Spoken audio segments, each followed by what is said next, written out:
नमस्कार दोस्तों। इस टॉपिक में हम देखेंगे कि जो पॉलिटिकल रिप्रेजेंटेशन है उसको हम ख़त्म करेंगे, कि उसमें देखेंगे कि हम पॉलिटिकल रिप्रेजेंटेशन क्या होता है। ठीक है, तो क्या होता है पॉलिटिकल रिप्रेजेंटेशन? यह उस प्रक्रिया को संदर्भित करता है जिसमें निर्वाचित नेता जिसे हमने चुना है, जैसे एमपी हो गया, एमएलए हो गया, या राजनीतिक दल जैसे हमने भाजपा को चुना, हमने इंडियन नेशनल कांग्रेस को चुना, सपा को चुना। विधायी निकायों में विधायी निकाय मतलब आपका लोकसभा, विधानसभा में नागरिकों की ओर से कार्य करते हैं। यह सुनिश्चित करता है कि विविध सामाजिक, आर्थिक, सांस्कृतिक समूहों को शासन और नीति निर्माण में आवाज़ मिले। ठीक है, कि भाई हम तो डायरेक्ट जा कर के संसद में नहीं बैठ सकते, तो हम जो लाखों लोगों ने चुन करके एक व्यक्ति को भेजा है वो हमारी बात उठाए, हमारे क्षेत्र की बात उठाए। अब इसकी भूमिका क्या होती है, क्या मतलब इससे क्या फ़ायदा होता है, क्या इसका रोल होता है?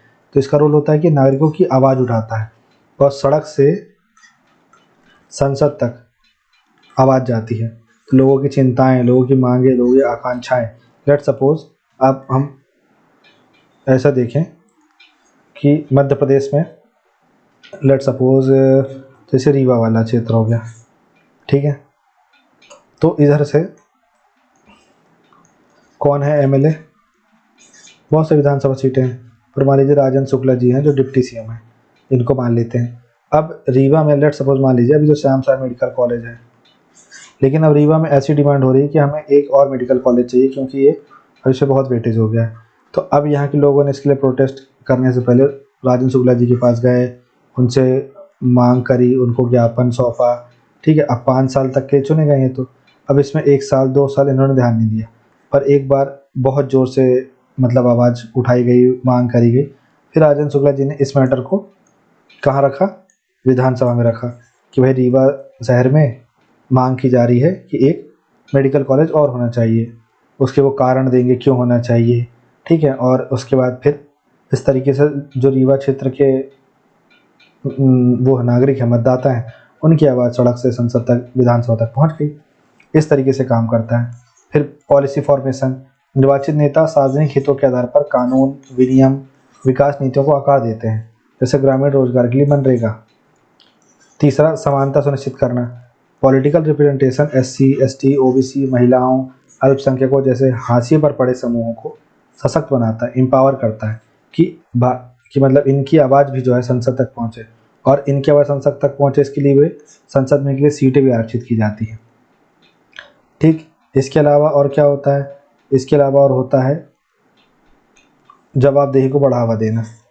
ठीक, राजनीतिक प्रतिनिधित्व, अगर कोई नेता है जो अब लेट सपोज मान लीजिए कोई एमएलए है और वो एक्स क्षेत्र का एमएलए है और वो संसद में इस क्षेत्र की आवाज़ ही नहीं उठा रहा, एकदम मतलब उदासीन बन के रखा हुआ है, तो आपको लगता है कि अगली बार जब 5 साल बाद चुनाव होंगे तो उसको चुनी जाएगी?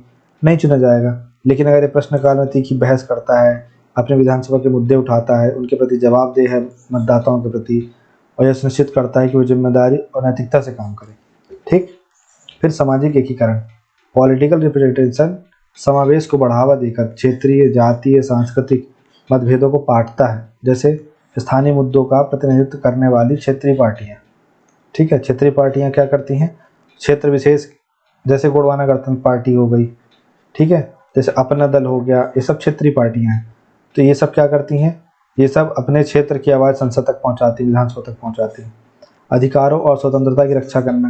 प्रतिनिधि नागरिकों के मौलिक अधिकारों, नागरिक स्वतंत्रता की वकालत करते हैं, जैसे राजनीतिक नेताओं के नेतृत्व में सीए विरोध प्रदर्शन। तो जो पॉलिटिकल लीडर्स थे उन्होंने सीए के विरोध में प्रदर्शन किया जनता के साथ खड़े होकर के। शासन को प्रभावित करना। बहस, मतदान, संसदीय चर्चाओं के माध्यम से प्रतिनिधि राष्ट्र की प्रगति को आकार देते हैं, जैसे जीएसटी बिल चर्चा। फिर राजनीतिक जागरूकता को बढ़ावा देना।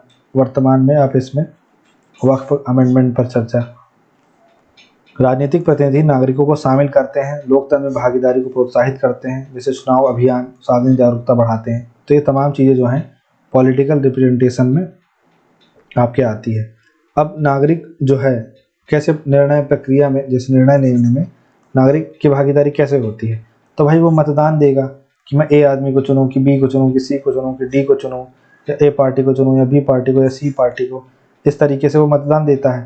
ठीक है, ये कोई पसंद नहीं आ रहा है तो नोटा दबा देता है। तो नागरिक प्रतिनिधि चुनते हैं सांसद विधायक जो नीतियाँ बनाते हैं। दूसरा, सार्वजनिक सुनवाई और परामर्श, सरकारें कानूनों पर प्रतिक्रिया मांगती हैं। ठीक है, कोई भी बिल जो है, जब वो प्रॉपर बिल नहीं होता, जब वो मसौदा रहता है, प्रस्ताव रहता है, तो उसके ऊपर mygov.in में खूब सारी डिमांड्स आएंगी। पूछा जाएगा कि जैसे नेशनल एजुकेशन पॉलिसी के दौरान हुआ था कि आपकी क्या राय है, आप इसके बारे में क्या सोचते हैं। फिर उनको शामिल भी किया जाता है। फिर आरटीआई के द्वारा नागरिक शासन में पारदर्शिता की मांग करने के लिए आरटीआई का उपयोग करते हैं। जैसे क्या करते हैं, जैसे मान लीजिए एक सड़क बनी है आपके क्षेत्र में, अब इस सड़क में, ये सड़क मान लीजिए 6 महीने के अंदर टूट गई। अब आप इसका आरटीआई से पता करवाइए किसने बनवाया था, कितनी लागत लगी थी, कितने किलोमीटर या कितने मीटर का टेंडर था, क्या चौड़ाई थी, क्या लंबाई थी, क्या माल भरा गया, ये सब पता करवाइए। और जब वो सैंपल जब वो आए और जो वर्तमान में स्थिति वो मैच नहीं हो तो बिल्कुल आप उन पे मुकदमा ठोकिए। सामाजिक ऑडिट, ग्रामीण सरकारी योजनाओं की समीक्षा करते हैं। जैसे मनरेगा फंड उपयोग, देखिए जैसे let suppose mid day meal है, ठीक है। अब मिड डे मील में कौन खाता है, बच्चे खाना खाते हैं। तो स्कूल में एक ऑडिट तो ये हुआ कि सरकार ने 1000 रुपये इस स्कूल के लिए सुनिश्चित किया, फिर 1 माह के लिए। फिर देखा जाएगा माह के अंत में जब ऑडिट होगा, इकोनॉमिकल रूप से जब ऑडिट हो रहा, फाइनेंशियल ऑडिट हो रहा, कि भाई 1000 रुपये खर्चा हुआ कि नहीं हुआ। ठीक है, तो चलो यहाँ निकल के आ गया कि हाँ 1000 रुपये खर्चे हुए। लेकिन इसमें बच्चों से नहीं पूछना शामिल है ना, कि फिर हम बच्चों से पूछेंगे कि अच्छा बच्चों बताओ आपको महीने में कितने दिन खाना मिलता है, छुट्टी वाले दिन हटा करके क्या क्या मिलता है खाने में, उसकी गुणवत्ता कैसे होती है, क्या आपकी तबीयत खराब हुई, क्या आप रेगुलर रहते हैं, क्या जो खाना बनाने वाले हैं वो रेगुलर आते हैं, सब साफ़ सफाई स्वच्छता ये सब रखते कि नहीं रखते। ये सोशल ऑडिट होता है। जब इस तरीके की चीज़ें होंगी, लाभार्थियों से ही पूछा जाएगा कि वो इसका लाभ पा रहे हैं कि नहीं पा रहे हैं, और अगर नहीं पा रहे हैं तो फिर हो गया, कार्रवाई होगी। फिर विरोध और याचिकाएं, किसान विरोध 2020-21 में, ऐसे आंदोलन नीतिगत बदलाव को प्रभावित करते हैं। इस तरीके से निर्णय लेने में नागरिक भागीदारी निभाते हैं। फिर सहभागी बजट, स्थानीय निकाय जैसे केरल का जन योजना अभियान, बजट निर्णयों में नागरिकों को शामिल करते हैं, क्योंकि भाई जिसके लिए बन रहा है उसी से तो पूछो ना। इसके अलावा ग्राम सभा की जो बैठकें होती हैं, ठीक है, तो ग्राम सभा की बैठक हुई, ग्रामीण पंचायती राज संस्थाओं में विकास योजना पर चर्चा करते हैं ये। फिर ऑनलाइन प्लेटफॉर्म mygov.in नागरिकों को नीतिगत विचार सुझाने की अनुमति देता है ये। फिर अगला है सिविल सोसाइटी और एनजीओ, तो मजदूर किसान शक्ति संगठन हो गया, जैसे संगठन सार्वजनिक अधिकारों की वकालत करते हैं और ये जो है रिप्रेजेंटेशन करते हैं जनता का। जुडिशियल एक्टिविज्म, जनहित याचिकाएं नागरिकों को अनुचित कानूनों को चुनौती देने का मौका देती है, जैसे समलैंगिकता को अपराध से मुक्त कराना 2018। निष्कर्ष में देखा जाए तो नागरिक भागीदारी, जवाबदेही और समावेशी शासन सुनिश्चित करके लोकतंत्र को मजबूत करती है। तो ये था आपका पॉलिटिकल रिप्रेजेंटेशन, फिर उसका उसका रोल और उसमें उसकी तमाम चीज़ें जो शामिल थी। ठीक है, तो आई होप सो आपको ये समझ में आया होगा। और इसी तरीके से फिर इसका अगला टॉपिक जो है community based organisation, self helping group, NGO, फिर हम इन सबको बहुत अच्छे से देखते हैं। ठीक है, तो thank you so much for watching this video. Have a nice day.